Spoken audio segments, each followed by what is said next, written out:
De heer en mevrouw Paulussen, van harte gefeliciteerd. Een 60-jarig jubileum. Je ziet het niet vaak meer, hè? Nee, heel weinig. Maar ja, ik ben blij dat we het nog hebben kunnen halen. Hè.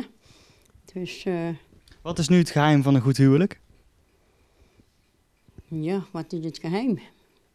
Gewoon normaal blijven, goed doen, leven zoals het moet. Geen poespas of geen grote uitjes, eerlijk. En alles op zijn tijd. En dan hou je het wel vol. En het feest heeft u al gehad? Nee. Allee, want daar kunnen wij niet meer af. Dus, kijk maar eens. Goedemiddag. Ik zeg ook goedemiddag, meneer de Mevrouw burgemeester. Paulus, we hebben je gefeliciteerd, hè? Ja, fijn, dankjewel. Met uw, En hartelijk bedankt voor het Ja, prachtige het is een cadeau. mooi aangekomen, zie ik. Ja, je hebt hem vanmorgen gebracht. U ook van harte gefeliciteerd. Goedemiddag. Zo. Ja, nee, Ook gefeliciteerd. ik heb nog 3 kleinkinderen meer. Dus, Want vandaag is de dag dat u voor de wet getrouwd. Precies een dag dat we, ja, 16 oktober. Voor de wet dan, hè? Ja. En volgend jaar dan voor de kerk.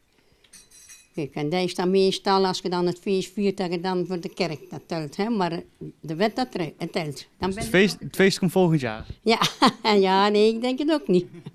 Maar dan hebben we dit maar vast gehad, hè? Soms zijn er wel 2 in de week, hoor. Dat is, Oh ja?